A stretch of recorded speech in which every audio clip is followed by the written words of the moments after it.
Pushkin.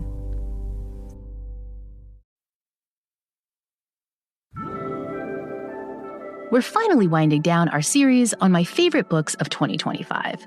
And today's favorite book choice deals with a problem that I struggle with a lot: how to make better decisions.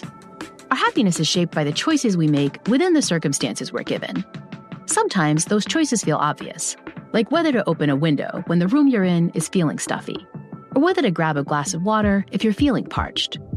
But bigger life decisions, like who to marry, which career path to follow, or where to live, can feel paralyzing. And that kind of makes sense. The bigger the choice, the greater its potential to impact your life and your well-being. So what do you do when you're faced with a big decision? How do you make the most happiness-inducing choice? Do you talk it through with a loved one or therapist? Do you make a big list of pros and cons? Do you flip a coin?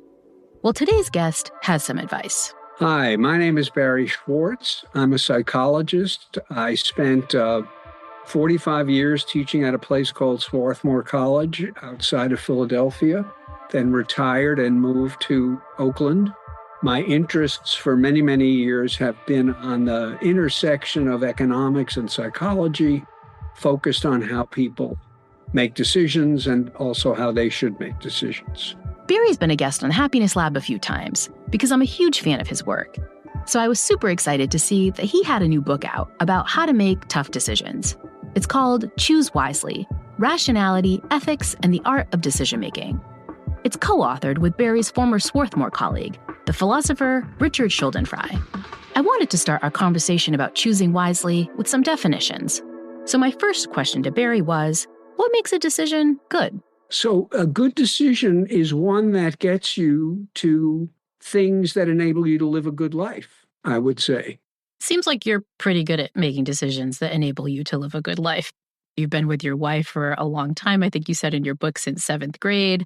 I know you spent half your life at one university.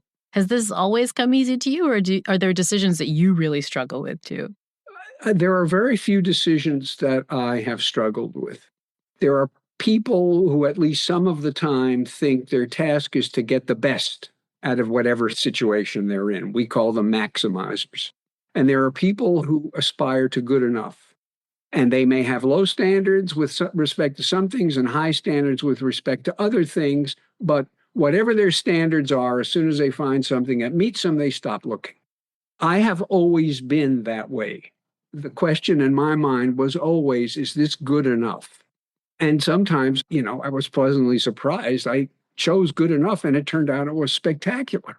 But I wasn't looking for perfect. I was looking for good enough. And that makes decision-making a lot easier. And that is especially true in the modern world. 100 years ago, there wasn't much difference between looking for the best and looking for good enough because there just weren't that many options. But now you could spend your whole life looking for the best pair of jeans or, the best restaurant in the New York metropolitan area or what have you, and you'd end up dying naked and starving. You had this experience yourself, though, even as a good decision maker, trying to buy jeans one time, I remember. It shows you how seductive it is for somebody like me. I used to buy jeans. I wore jeans every day, and I would buy them when the old pair wore out or when my wife was embarrassed to be seen in public with me, because I didn't like shopping for jeans. They were uncomfortable when you first bought them. You had to wash them a million times. So anyway, I went to the Gap, which is where I bought my jeans, and I told them my size. And the clerk said, you want slim fit, easy fit, relaxed fit, button fly, zipper fly, boot cut? And I said, I want the kind that used to be the only kind, which, of course, they didn't make anymore. So I ended up trying on all these different styles, thinking, well, if they go to the trouble of making them, I should go to the trouble of trying them. And I walked out with the best fitting jeans I had ever had. And I felt worse. And the reason I felt worse is that what happened when there were all these options is that my standards for what counted as a good result went up. When all there was one kind of jeans, only an idiot would expect perfection, an idiot or a model. But I'm not an idiot and I'm not a model. So, good enough was good enough. But now when I see them making them in all these different cuts and styles, I expect better than good enough. So what I got was good, but it wasn't perfect. And so I ended up feeling like I had failed. And it occurred to me that this is life for people in rich democratic societies. And it is incredibly wasteful of resources, and it is incredibly detrimental to people's well-being. I think another thing that happens in the modern day isn't just that we have this like incredible overwhelm of choice, boot cut, zipper fly, all this stuff with jeans. We also live in a world where we get lots of information about them too. I'm experiencing this because I'm trying to buy a new projector. We used to have a projector that we watched movies on. The projector just died. And so I go on the web, there's millions of projectors. But it's not just the choice. It feels to me also like it's the information that's out there. So first I go on Wirecutter, the New York Times, and then I see a million different reviews that people have. It feels like I'm supposed to be optimizing because otherwise, why would there be not just so much choice, but so much information about my choices out there? You're exactly right. It's like only an idiot would fail to take advantage of all the variety and all the information. There's enormous pressure. Satisficing is good enough. The way people hear that when I give talks about this is satisficing is settling. Mm-hmm. The word settling is not neutral. When people describe you as settling, they're criticizing you. Why would you settle? And of course, you're right. Nowadays, the information and misinformation is so abundant. It's effortless. When I was applying to college 100 years ago, you'd send off to a college and they'd send you their course catalog, which was incomprehensible and a million pages thick, but that's what you got. So you had to decide where to apply to college as a 17-year-old with this incredibly unwieldy information, and it took weeks for it to come. So how many colleges are you going to apply to, given how effortful it is to get information that is then effortful to make sense of? Is that the world we live in now? Absolutely not. You can get all the information you want about every college in the United States in a half hour. So why not take advantage of it? Yeah, I think this idea that we need to optimize everything is just the kind of current culture, right? But this is also something that economists have been telling us for a long time. There's this idea that we're supposed to optimize our decisions. And so in your book, you review this kind of classic formula that we use to make rational decisions. Tell me what this formula is and explain why you've pushed against it so much. Sure. So what we've inherited from economics is the idea that a good decision is one that maximizes utility. And maybe just define for listeners who are totally unfamiliar with this stuff. Yeah. Utility is whatever you think it is. So you decide what's worth what. You may be turned on by aesthetics, and I may be turned on by the size of my bank account, and somebody else may be turned on by being able to hit tennis aces. Whatever it is, you should be choosing in a way that maximizes that thing for you. And then you go through the world making decisions so that you get the most utility out of every decision that you possibly can. So rational choice theory grows out of economics. It's been around for a very long time, and it makes good intuitive sense.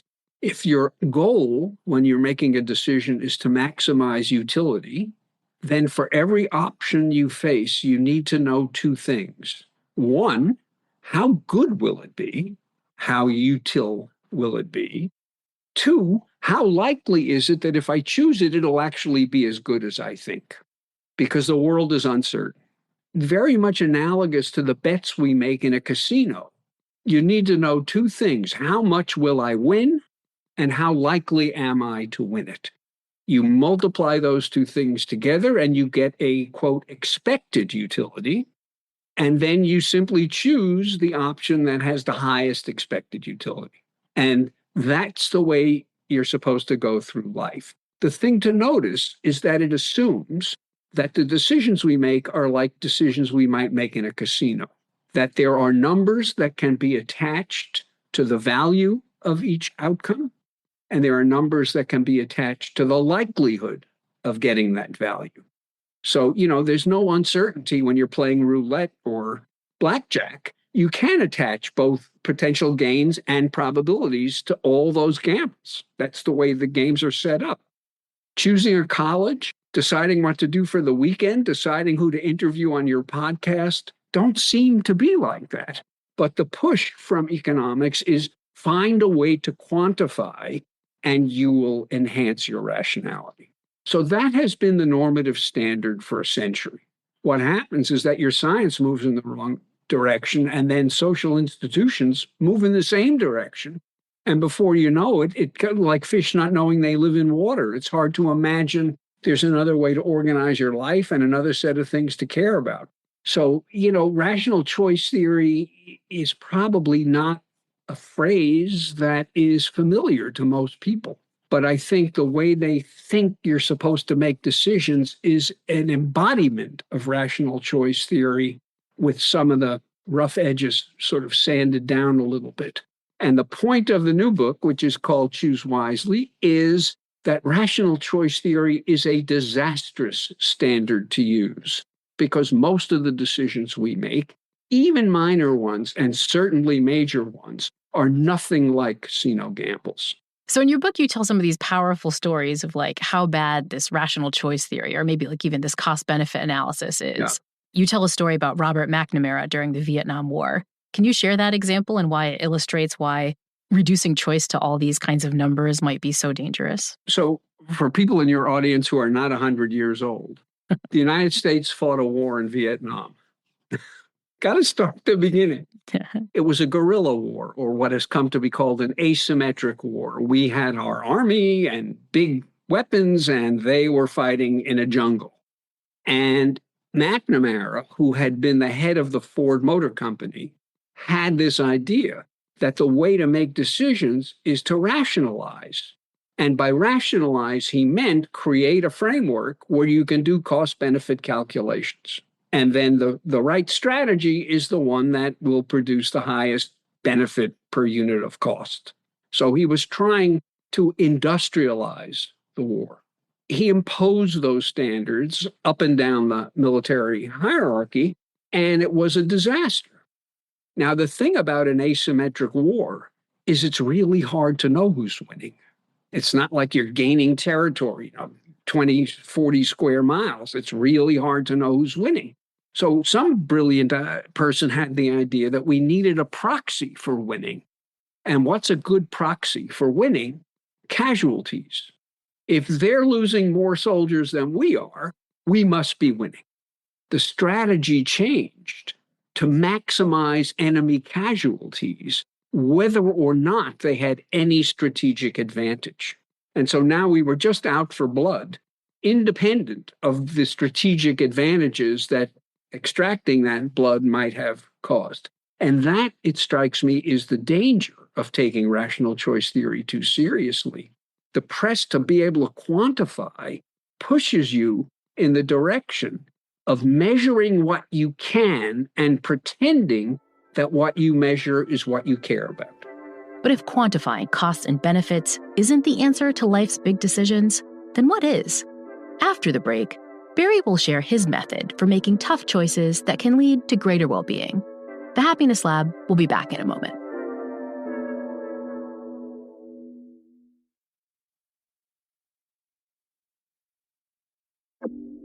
Psychologist Barry Schwartz is on a mission to help us make better choices and ultimately to live better lives. In his new book, Choose Wisely, he and his co-author, Richard Schuldenfrei, argue that we need to forget the notion of quantifying happiness, a claim that's pretty revolutionary in the field of decision science. After all, even the father of behavioral economics, the Nobel Prize-winning Danny Kahneman, was famous for trying to measure happiness objectively.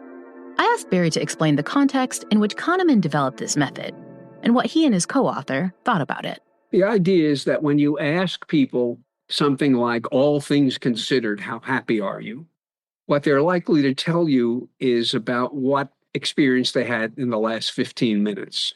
So it's really very hard to use a global question like that to get into the details. And so what works better is having people essentially list the activities that they've engaged in the course of the last 24 hours, 48 hours, what have you, and then ask them for each activity on a 5-point scale, how much satisfaction it gave them, how happy it made them. And in this way, you can build up the atoms of happiness. So what he was looking for was what he called objective happiness.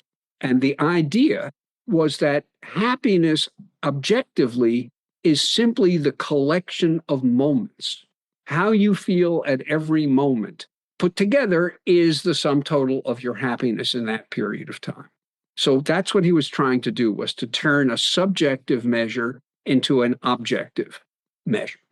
And he acknowledged that it was not the final word on happiness, but he thought, you don't get molecules without atoms. And what he was trying to do was develop a way of understanding the atoms of happiness. And Schuldenfrei, who was a philosopher, thought this was the most ludicrous enterprise in the world. Although he also had enormous respect for Kahneman's work. It was like, how could somebody that smart have such a dumb idea? I mean, I think part of it is that, Danny came from this tradition who thought that they had to figure out what the rational path was. And I think Danny was maybe seduced by a different version, right? He wanted to do the physics of happiness. We'll find the atoms of happiness and put them all together. That's right. And ideally, if you find the atoms of happiness, you can then improve happiness by formulating social policies that increase the atoms of happiness. You can't make progress unless you know what progress is going to look like. So he had that standard of rigor and precision. And what he was trying to do is adapt it to a much fuzzier concept with the understanding that eventually it would get built out into its full complexity. And so talk to me about why you and Schuldenfrei don't think this approach works, kind of atomizing happiness this way. First of all, a lot depends on what you think happiness means.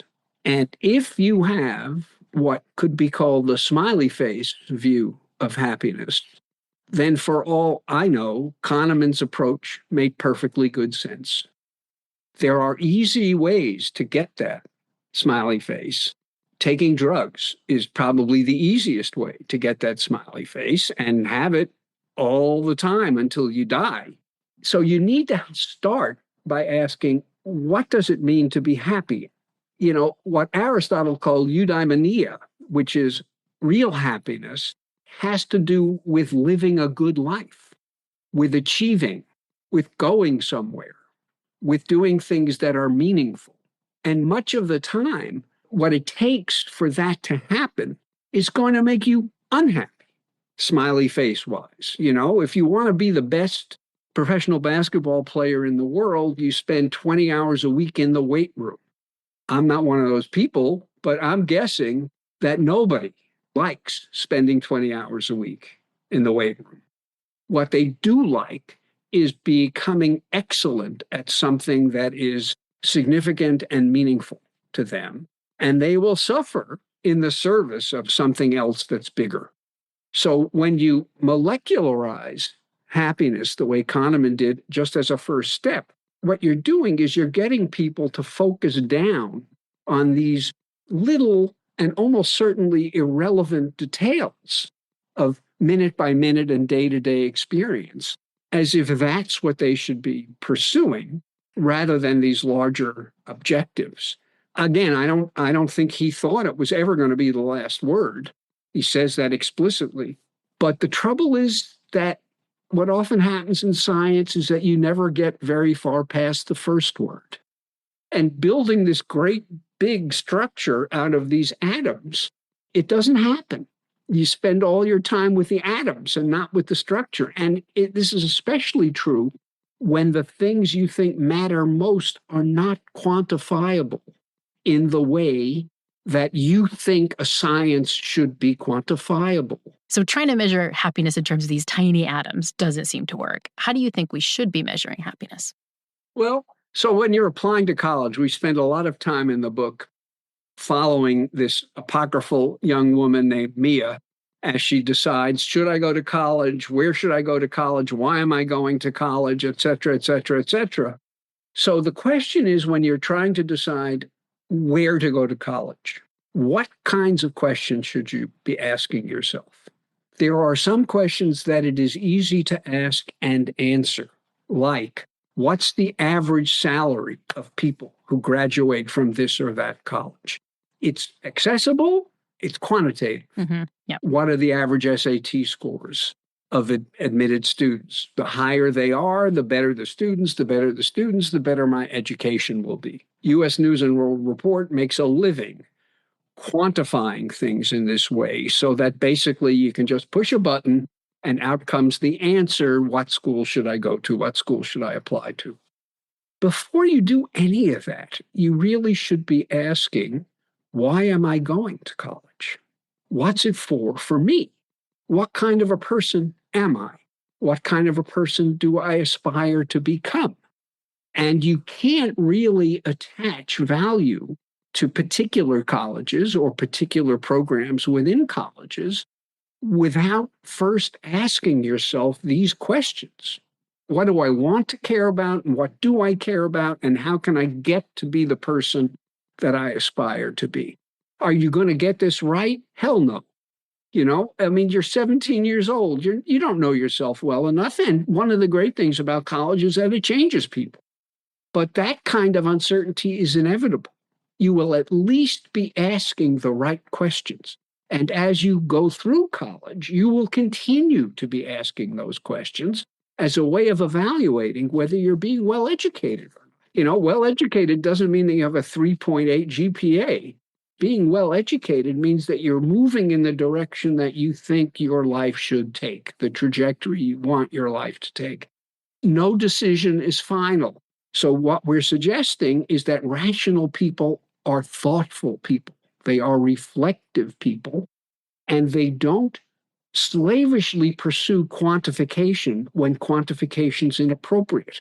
In other words, quantification has its place, but pretending that you have solved a problem by putting a number on it is not going to get you to the right place. I love this idea, but I find it so countercultural. Like, we are so in quantification mindset and we're so in optimization mindset. I mean, the thing you said that I found so interesting that I agree with completely, especially for the college decision, but for lots of decisions, is you're not going to get it right. You're not going to get it right because you're going to change throughout the process and there's no right. It's going to evolve over time. It's not a decision that's one and done. It's one that you're going to keep making constantly.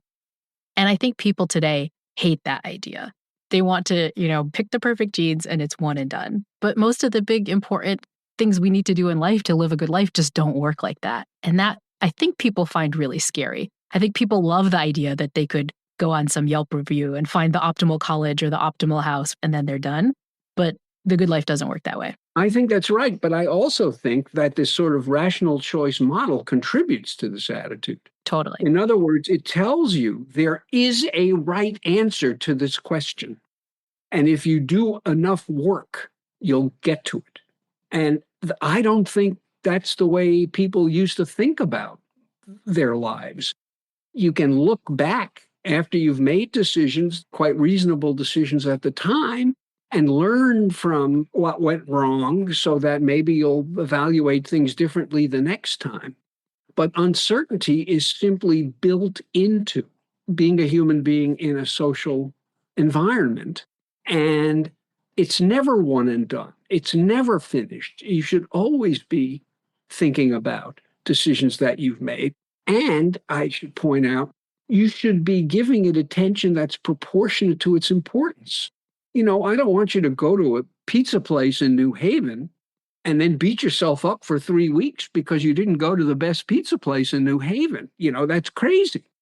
But it's not so crazy to have those kinds of recriminations when it's about where you spent 4 years going to college or deciding to get a PhD in psychology instead of a PhD in economics or deciding to marry somebody or not marry that person. You should be reflective about decisions in some proportion to their importance, but you need to be reflective to decide how important they are. And so let's get into the particular process we can use to become a little bit more reflective. One of the processes you suggest is this idea of understanding. We really need to kind of make sure we're understanding things well. But you don't mean in the kind of quantitative sense. You don't mean kind of measuring things out. So what do you mean by understanding here? The thing about needing to use judgment is that the right answer to almost every question is, it depends. And what you just said a few minutes ago, that people don't like that, it makes them nervous, it makes them anxious. I couldn't agree more. You can deny that and attach numbers to things, and then it doesn't depend, or you can accept it and try the best you can as an imperfect person in a complicated world to understand both yourself and the environment you're about to enter, and use that understanding, always correctable, to make an intelligent guess. So understanding means A, understanding yourself, and B, understanding the world. I'm sure that one of the things you teach students is how hard it is to do either of those things. Yes. You Yeah, know, it's much harder than looking on the U.S. News and World Report for, what the rank is. Yep. it is much, much harder. And sometimes that's a fine thing to do. You're stopping overnight at a hotel on your way somewhere and you want to find a place to eat, looking at Yelp reviews and picking a restaurant that's got good reviews and not looking back. That's fine. But you need to be thoughtful to know how much effort and what kind of effort is required. What does it mean to say that such and such is a good school? What you really care about is it a good school for me? However, if you've decided that the only reason you're going to college is so that you can earn a six-figure income right after you get your diploma, then a good school isn't necessarily a good school for you. It's a good school for the world that will reward you with a six-figure salary as soon as you get your diploma. Now, I think that's the wrong reason to choose a school, but I wouldn't insist that you use my standards. So you use your standards. But knowing what standards you have tells you what to look for and how to evaluate what you're getting. So there's a fluidity to all of this, which we try to suggest captures the fluidity to life as we live it. Good decisions are not error-free decisions. But they work better if we understand ourselves. And one of the ways you suggested that we need to understand ourselves is to pay a little bit more attention to purpose. What do you mean by purpose in this context? What's it for? What's college for? What's this job for? Is this job just to enable you to live at a certain lifestyle? Well, then the only thing you really care about is what's in your pay envelope. Is this job for making the world a better place? Well, now you have to scrutinize the possibilities in a different way. Is this job for developing your own skills? That requires still a different take. You have to be reflective and open to changing your ideas about what the job is for. And we don't have a highfalutin notion about what purpose is. I mean, we're perfectly happy with most people's intuitions. And that, it seems to me, is essentially what's it for. This also seems to be another area where your vision of decision-making leads to some anxiety, because when I reflect on the purpose of different kinds of things, running this podcast, being kind to my husband, being a good person in the world, sometimes those parts of purpose come into conflict. How should we navigate that? Wisely. Yes, that's another thing that rational choice theory essentially ignores. It treats the various components of a decision as if they are independent from one another. Whereas, in fact, often the different things you desire may come into conflict. And what it takes to be successful in the best job, and what it takes to be successful and satisfied with your significant other and family, may put you in a situation of perpetual conflict. And this actually happened to me. I was an ambitious person when I started teaching at Swarthmore, and I had aspirations to become one of the leaders in the field. But, then we had our first kid, and it became obvious that there was simply no way I could do the things that I thought were necessary to attain a certain stature in my field and also be a good parent. So I immediately reset my sights. I didn't want necessarily to be, at the top of my field. I wanted to be a respectable and respected contributor to my field, but I was only going to do work that did not get in the way of being a good parent. And that was going to limit the amount of time I spent on the job. So the conflict was obvious. I think people who have demanding jobs and want families, everybody experiences this conflict. You can buy your way out of it by getting childcare of various kinds. You can buy your way out of it by being unfair to your partner. And so you need to negotiate with yourself and have your eyes open. And if this matters to you, you got to pay attention to aspects of the job that probably seem fairly trivial when you're deciding what career path to follow. So absolutely, there are conflicts. And so you're always going to end up a little disappointed with outcomes. So to make better decisions, we need to be reflective, open-minded, self-aware, and accepting of ourselves. But is Barry able to follow his advice in his own life? After the break, we'll hear how Barry applied these lessons to a recent life-altering decision. And I'll ask him for some guidance on a big decision I'm facing myself. The Happiness Lab will be right back.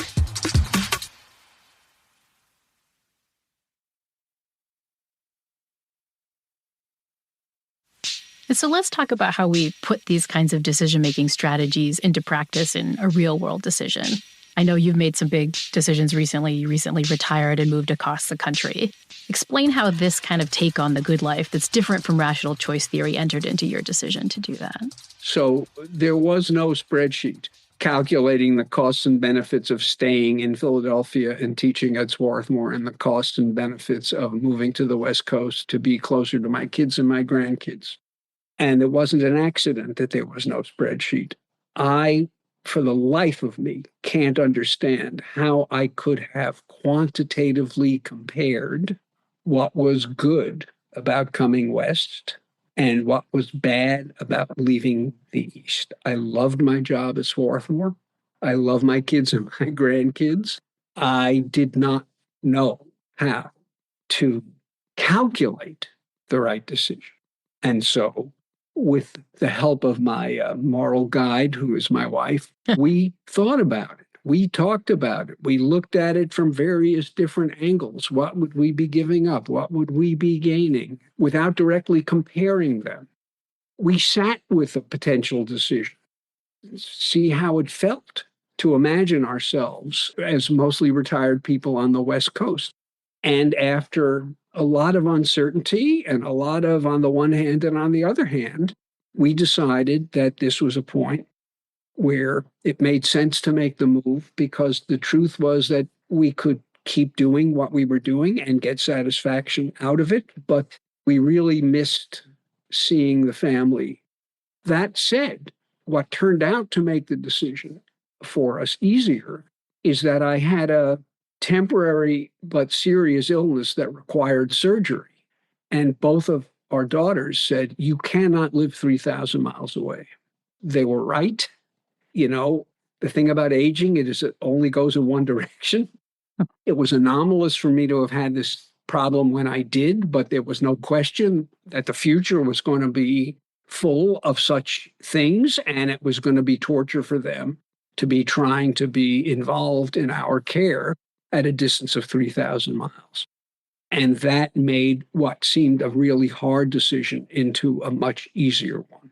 And we're both adaptable. That's the other thing. You know, you make a decision and it's not perfect, and then you find ways to change how you live and change what you value so that you make the decision you made into a better one. So I don't want to pat myself on the back. You know, it's not exactly like fighting in Vietnam to move to the incredibly harsh and unpleasant Bay Area. You know, thank God my kids don't live in Nebraska. And I got nothing against Nebraska, but harder decision, yeah. That would have made it a harder decision. So it seems like what you did in that case is to not go to the spreadsheet, to try to go more towards what do you feel? What are the purposes in your life? You know, you have purpose in your work, but maybe you're getting less. There's much more purpose in being connected to your family. You can enhance your kids' purpose of taking care of you. It also seemed like you came with a lot of radical acceptance, right? There's not going to be a perfect decision. There's always going to be pluses and minuses. And you kind of accepted the uncertainty. I think this is what we don't do in the modern age. It's always called decision under uncertainty, but we hate the uncertainty. We really want it to go away. And we like to believe there's a way to do that. Whereas you kind of came in with the acceptance of like, well, it's always going to be uncertain. We will never know if it was the perfect decision. Yeah, I think you can know in advance that it isn't a perfect decision. Yeah. Any decision worth thinking about for more than 5 minutes, you can virtually guarantee will not be a perfect decision. It may be the right decision, but it's not a perfect decision. You give things up. Economists have a useful idea, opportunity cost. Anytime you do one thing, there are a million other things that you will not be doing that you could be doing. And if you think there's a way to devote time, effort, and resources to one thing without paying a price with respect to other things, you're just kidding yourself. So thinking about things in that way, knowing that there will be aspects of the life you're leaving that you will miss, just has to be part of the drill. And the thing I would say about spreadsheets, I think spreadsheets are extremely useful as long as you don't fill in the cells. It is important to identify the aspects of a decision that matter to you and the options that are available. And now you've done all the work that a spreadsheet is good for. Because now at least you can be reasonably sure that you are not ignoring something important. But you can't fill the spreadsheet in with numbers and think that this is other than a fantasy. So I'm a fan of spreadsheets, but the notion that somehow doing a spreadsheet makes your decision sort of automatic, that's just fantasy. It was funny reading your book because my husband and I are trying to make a big decision about whether or not we should buy a house and buy a house in the Boston area, even though we live in the New Haven area. And when you're buying a house, you have a lot of the spreadsheet choices, right? Yes. There's the price and the taxes and all the stuff. But reading your book has caused me to think maybe those aren't the things I'm supposed to be paying attention to. So Barry Schwartz's advice, whether or not to buy a house, what should I be thinking of? Well, those things are things you should be paying attention to. They're not the only things that you should be paying attention to.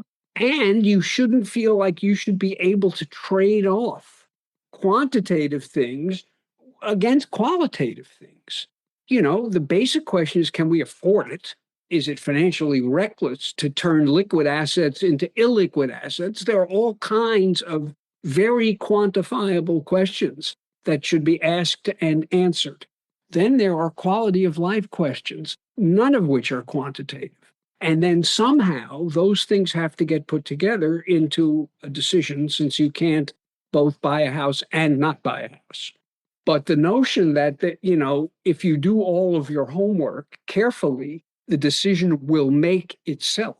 That's the notion that this book is designed to wipe out of people's minds. Decisions don't make themselves if they're being done right. This decision is definitely not making itself. There's a lot of conversation. You're giving up on good pizza if you buy a house in Boston. It's true. No, I think it's funny making this decision as we read this book, because I watch how quickly our brains want to go into the numbers. It's a way of relieving yourself of responsibility. I'm doing what the numbers tell me to do. It's so much harder to ask the question of like, well, what do we get out of having a yard or not having a yard, and the social connection we get, and what does it mean to get older and have a third floor? And like, those are hard questions. They are very, very hard questions. So yeah, house buying it's a nightmare. I wish you the best of luck. Thank you. Well, now I have a really lovely book that I can use to help out. That's been helpful. So Barry, as usual, this is such a treat. Thank you so much for coming back on the Happiness Lab. I feel exactly the same way, and I thank you for being interested enough in it to have me back. In a world where dating apps assign us compatibility percentages, and social media defines relevance by follower counts, and performance metrics dictate promotions at work, it's easy to fall into the trap of seeing everything as quantifiable. But it's important to remember that you can't always assign numbers to life's most important decisions. So the next time you catch yourself ranking pros and cons, or trying to calculate the best possible choice for some complicated situation, take a pause and just remind yourself that there's no perfect choice. Then ask what you know about yourself, your values, and your situation. And remember that good enough can sometimes be totally great. That's it for our special season on my favorite new books of 2025. But if you want even more tips on newer books to check out, then be sure to sign up for my newsletter, which you can do on my website, drlauriesantos.com. That's drlauriesantos.com. And if you like what you hear on the show, be sure to follow me on social media. You'll get even more evidence-based happiness tips, as well as behind-the-scenes moments from the show. And don't forget to drop a review of the show wherever you listen. It really does help me spread the science of happiness with even more people. The Happiness Lab will be back in 2 weeks to celebrate the start of basketball season. We'll meet a player who's trying to normalize conversations about mental health, and who has some great advice for how all of us can redefine happiness and success. All that next time on The Happiness Lab with me, Dr. Laurie Santos.